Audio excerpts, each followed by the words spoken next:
Meet Alejandro El Latigo Morales, one of the hottest international prospects coming into this offseason. The whole country of Mexico is behind this guy, 24 years old, and he is the hottest international prospect since Shohei Ohtani. What can't he do? Hit for power, he can run, he's got an awesome outfield arm. And there is a rumor that the Oklahoma City Wranglers are the front runner to land Mexico's next superstar. Well, can the Indianapolis Aeros keep up with the Wranglers after a potential big signing like this? Well, we'll see. Yo, what's good, YouTube? This is Jay from TNJ, and welcome to the Indianapolis Aeros franchise. We are 48-67, about 19 games under 500, and I gotta be honest, this year didn't go quite as planned, but we are seeing some bright spots with our young core. Paulo Reyes was an all-star for the first time in his career this year. He's hitting around 240, not great, but he is slugging a little bit better than he was last year, about 50 points higher, so there's that. Ian Happ coming into the second year with the Aeros, and he is not hitting as great as he was last year, but still pretty productive. I mean, he's got a high on-base percentage, slugging pretty well, and obviously he's going to be a core of the infield at second base. Last episode, we traded for third baseman Cam Collier, and he is 75 overall B potential. The Reds gave him up for Lane Thomas and Connor Wiegman, and they make a playoff push as we continue our rebuild. Rey Gonzalez has his overall up to 79 overall, and he is looking good. I mean, he is hitting 243, not bad for his first year at the majors. And he is starting to get some buzz for Rookie of the Year votes, so we'll see how far that takes us. We do have some depth in the infield. 23-year-old Steven Benitez is at AAA. He hasn't been up at the MLB level much this year due to his struggles early, but he's still a guy we have for depth. And then Liover Peguero also is a guy in our infield, so I would say we have a bunch of young pieces in the infield that we can build around now. Keith Rice in the outfield has really shown us what he can do in his short time up at the major league levels. In 23 games, he scored 20 runs. I mean, that is kind of what you would ask for from a leadoff hitter, and I don't think he's going to lose that spot anytime soon. I think he's going to be our full-time leadoff hitter. Jack Soinski's having a career year, and I was really thinking about trading him probably in the offseason this year, but he's shown me that he's going to stick around, and I'm not mad about that, to be honest with you. But last year was a huge disappointment. He's turned it around. Oijo Taikan got moved down to AAA, and as we saw last episode, he's been tearing the cover off the ball down there, so we're going to get him back to the MLB in short order. And then there's Alex Verdugo, who we signed in the offseason. He was really our all-star, and he should have been, but he did not get an all-star game bid, but he is hitting phenomenally for the outfield. Our pitching staff is actually not pitching too bad. Babe Miller and Jordan Montgomery are pitching pretty much identical, around 3.30 ERA, around 120 whips. But then behind them, the only great starting pitcher that we have is Todd Workman, also very comparable stats. But I think we need to add another arm in the offseason in a couple of episodes. But I like those three as kind of the nucleus of our starting rotation, and adding another guy that can help out will definitely, move this rebuild along. Then there's Josh Brody, who was coming into this whole entire franchise as our top pitching prospect. He's at 73 overall. I'm not quite sure he's ready for the show, but we will get a small taste of him either this episode or next episode. And then we have the number one overall pick, Terrell Blake, who is still developing but having an awesome minor league season. So here we are right at the beginning of the month of August, and what I want to do in this episode is focus on the players and just talk about them and the seasons they are having. We first start with the cornerstone piece of our team, and it is Rey Gonzalez, who was our first draft pick in this entire series. One thing I like about Rey is that he's got awesome vision at the plate. Like, he is not going to strike out much at all, and he's going to get on base at a high clip. I want to eventually see him hit number 3 in the lineup, but he doesn't have necessarily the power to, be a, 20-plus home run guy, but I think he could get there. Like, I think that he does have the potential to have some pretty good power, but we'll see what happens. We did draft Jackie Cochran, who is very, very comparable to Rey Gonzalez, but Cochran comes in with a better power rating from the right side of the plate, but Rey Gonzalez is going to get on at a very high clip, so I can't imagine him moving down in the lineup at all in his career. Like, he's probably going to be hitting in the top 5 for most of his career. He does hit the ball solidly with good contact, but like I said, I want to see him slug just a little bit better, but he does have excellent potential with his bat, and he's awesome defensively at shortstop. We do end up losing that game 2-1 as we move on in the middle of the month of August and look at the guy we're probably going to build our pitching staff around. It's probably not going to be Terrell Blake, and I'm not saying that because Terrell Blake isn't worthy, but Bay Miller is just too good. He is 5-8, but that record doesn't speak to how good of a pitcher he is. A 1.21 whip in his second year, and his ERA just dropped from last year, and I see that just keep getting better. So here he's facing the Chicago Cubs, and one thing I like about him, he's got an awesome cut fastball. His slider is amazing as well. Those are his best 2 pitches, and you see right there, Brendan Davis has no chance versus that slider tailing away. As that brings up the next batter with 2 outs, man on first base. Ground ball to Ian Happ, thrown over to the kid, 19-year-old Rey Gonzalez. Top 3 now. Let's see what Babe can do here. A low changeup, and that one will be ball 4. So runner on first now with Dansby Swanson coming to the plate. He hits a high fly ball to center field. That's Jack Soinski playing in center. That one's an easy can of corn for the first out of the inning. Brendan Davis comes up and hits one well to right field. Raimel Tapia is going to run that one down, though. I think right field is a spot that's kind of up for grabs right now. I believe Alex Verdugo will probably switch over to right field next season. Raimel Tapia, I'm going to try to bring him back as a depth guy. Probably not our full-time outfielder anymore. He's been good to us in 3 seasons for the Arrows, but I just don't think he's going to be, a full-time outfielder for us. He could possibly platoon, but I'm thinking about getting another outfield bat, one that hits obviously just like Verdugo, and we'll see what happens. But we end up losing that one 7-1. It wasn't Babe Miller's fault, though. He only gave up 2 earned runs. So one guy I highlighted earlier in this episode was Todd Workman, and Workman has been really, really good for us. This is his 2nd year with the Arrows. Last year was kind of iffy, but then this year he's made a huge improvement. So we're going to pitch him against the Pirates here, and this is an interesting matchup because we play 2 guys who we used to have. John Kensey Noel, who's at the AAA level now. He's not at the MLB level. But then Nicky Lopez, who gets a fresh start with the Pittsburgh Pirates. Now, Workman, I think, is going to be, like I said, number 3 in the rotation. But if I sign another pitcher, I'm probably going to move him down to that 4 spot. And I think that would be the most ideal situation.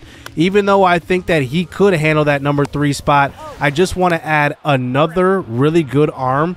And I think that's just what we need going into our 4th year of this series. But Workman, he has excellent control. That's the one thing I love about him. Like, he's not going to walk a ton of guys. And you can just see right there, he does get us through the first inning. No damage done. So let's highlight Ian Happ. Ian Happ was an all-star last year, and he is pretty much losing that leadoff hitter job, but that doesn't mean his career is going to start to dip. I think he's going to be an excellent number 5 hitter, and that's where I love to hit him because he's going to be a guy that's going to come up. Maybe Paulo Reyes is going to be in that 4 spot, and Paulo Reyes has been sliding a little bit with his average, but I like Ian Happ to be that man that hits right after the cleanup. He's going to drive in a lot of runs. So here he comes up in the 9th with a chance to have an RBI to tie this ball game up versus the Pirates, and that one will be a swinging strike 3, though. But I like giving him these opportunities. He has proven to be clutch in this series. Even though he's a pretty good leadoff hitter, I think he's not a great run scorer. And I think that Keith Rice, having his speed, his ability to swipe bags. I think he's just a better leadoff hitter than Ian Happ is, but Ian Happ's going to drive in a lot of runs, I think, at that 5 spot in the lineup. That moves us to third base, the hot corner, where we focus on Cam Collier now.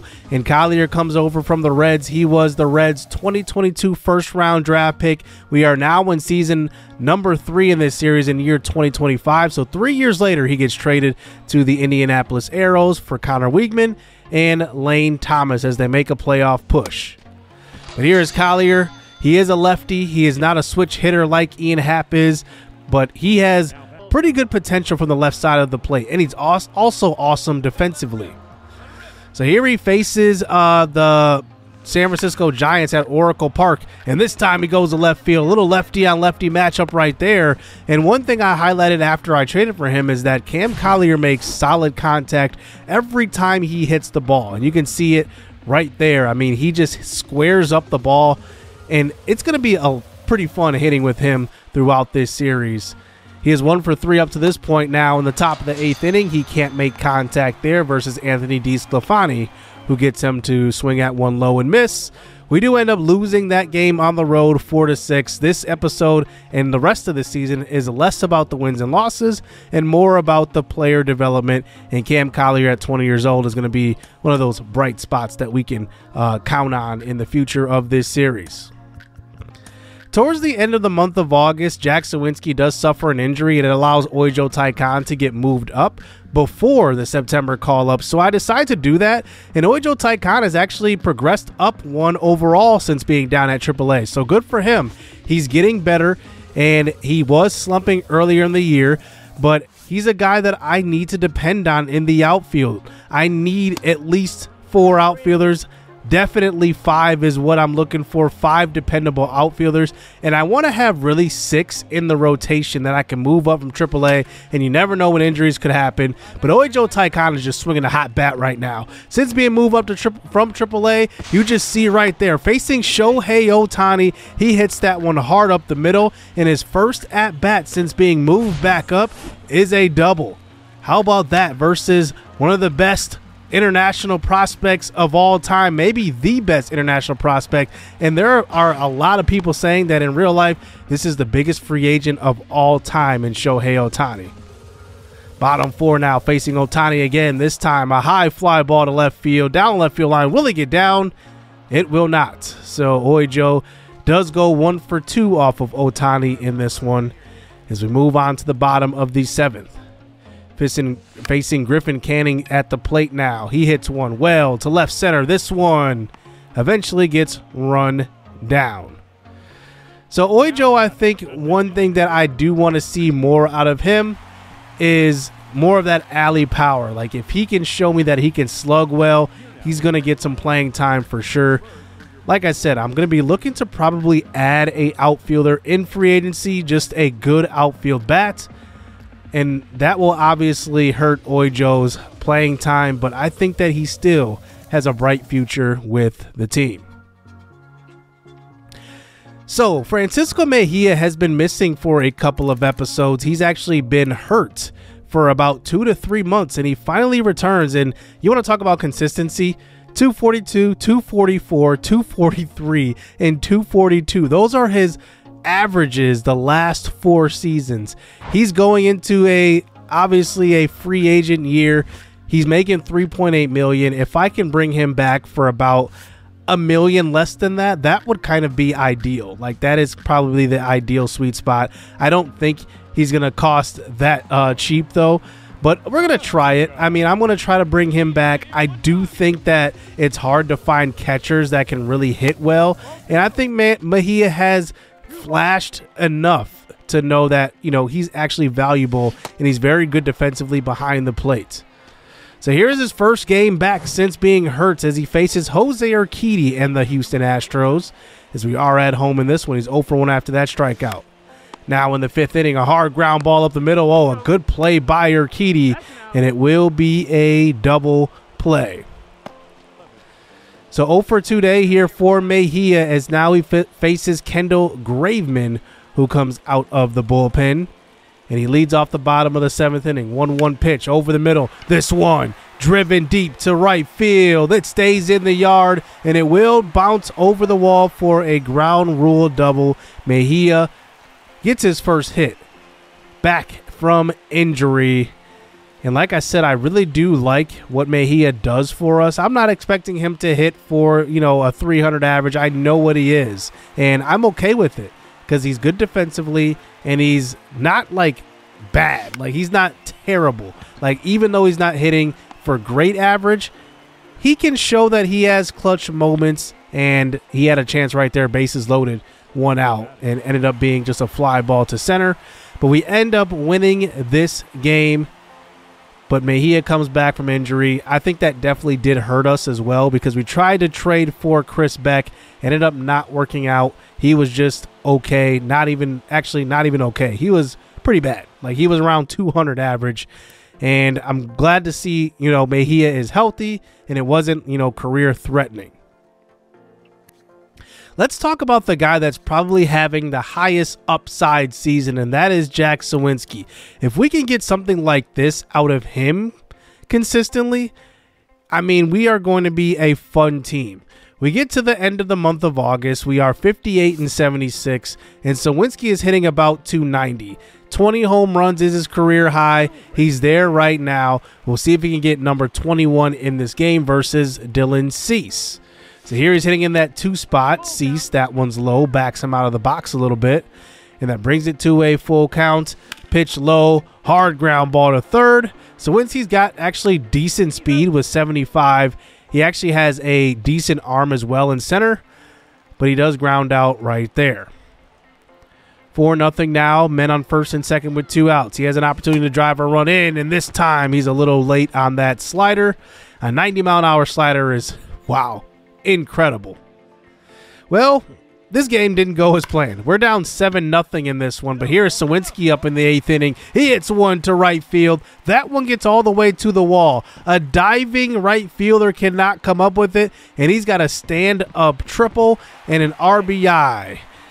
There we go. Francisco Mejia scores all the way from first, and Soinski almost caught him running around the bases, but it ends up being a nice triple right there. Soinski, like I said, is going to be a guy that if I can get the most out of him in a given season, we're going to have a lot of fun with this lineup. I think this lineup has a ton of potential, and I can't wait to see, what an offseason can bring.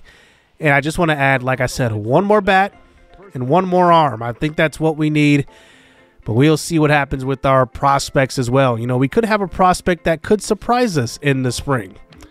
I'm hoping that could possibly be somebody like Josh Brody. I'm not exactly sure if it is, but maybe a bat that's going to surprise us coming into next year is going to be Jim Hall. Jim Hall is 21 years old. This is his 3rd year in the minors, and he has shown that he belongs in the MLB in short order. I'm not sure if that's next year, but it's going to be soon because he has shown that he can tear the cover off the ball at AA. He's been tearing the cover off the ball at AAA. He is a candidate for Rookie of the Year, at least Minor Leaguer of the Year, and I think that he is a guy that we're going to see what he can do right here in his first action. Moving up, this is his first start versus Cleveland. He faces Tristan McKenzie, who was once a top prospect in baseball. Let's see his first at bat. He takes that one high, bringing it to a 2-2 pitch now. Man on second base with a chance to come through for his first RBI. This one's over the middle, and he just gets under it for a fly ball to left field. But Jim Hall has excellent vision at the plate. That's one thing that makes him a very special player. So 0 for 1 day now, a second at bat. He gets a curveball over the middle of the plate, but just hits a ground ball back up the middle, and he's 0 for 2. Top 6 now. It's now a 6-6 game. Lance Lynn into pitch now, and Jim Hall hits this one to center field. That gets down, and that will be his first career MLB hits right there. And Jim Hall are probably our only catching prospect right now, but he shows what he can do. He's 1 for 3. Emmanuel Clase in for the save here in the 9th inning. And here Jim Hall hits one hard on the left field line, making a multi-hit day, 2 for 4. This one gets all the way to the wall. Jim Hall trying to get a double, and he's in there safe. I love this kid. He can really, really hit the ball well, and it's not going to be for power, but anytime I've played with him at either the AA or AAA level, he's always hitting one to the gap, and that's one thing you got to love about him. And he's very good defensively too. Like, he is very, very comparable to Francisco Mejia behind the dish. And I think he's going to be a very good ball player at the show one day. He ends up going 2 for 4 in his debut, but a guy to look out for in the future of this organization. So this is your episode to submit your international prospects, so make sure you get that in. So basically what I'm going to do here this season is I'm going to select about 10 submissions, and you guys are all going to be international prospects. I'm going to make sure your names are highlighted in free agency so we know who you are. You will have a Y after the last name, and it's going to be a free-for-all. So I'm going to let any team go after, including us. So if we see a guy that we want that is one of our international free agents, we will try to go after them. But how I will do it is it will be a random age from age 24 to 30 and a random overall from 70 to 85. So you can be anywhere from a 24-year-old 85 overall player, or you can be, you know, a 30-year-old player that's 70 overall, not much of an impact, maybe not even having a big market, but you will be an international free agent. So make sure you get those in. And to conclude this episode, I want to highlight that Rey Gonzalez is actually in the AL Rookie of the Year conversation now. Tyler Whitaker right now is above him, and I gotta admit, like, he should not be here. I don't know what he's doing well. It doesn't look like much, to be honest. He just has a lot of at-bats compared to Rey Gonzalez. Rey Gonzalez is hitting 264, 344 on base percentage. He's got 41 walks, 9 home runs, and 371 at-bats. He's hitting way better than Whitaker. I'm not sure what the committee sees right here or what the game sees, but I think we have a chance to win Rookie of the Year, Rey Gonzalez. That would be huge. So to end this episode, we are going to stop here, and then we will play the final 3 weeks of the season next episode and get ready for the off season after that. So next episode, we will recap the season, go over stats and everything. I want to play one more full game versus our rival here, and then we get into the off season. Get your submissions in for the international free agents, and we'll see you next episode. Hit subscribe, hit that like button. Stay tuned. Let's get it. Let's go. I like getting money, I got time to get it. Target on me, so my car's a tenant. Dancing with the devil, I don't bargain with it. Bobbing in a dash, and the stick is with it. And I hit the 4-5 on the west side. But I'm from the east side, this how we slide. This how we ride, yeah, this how we ride.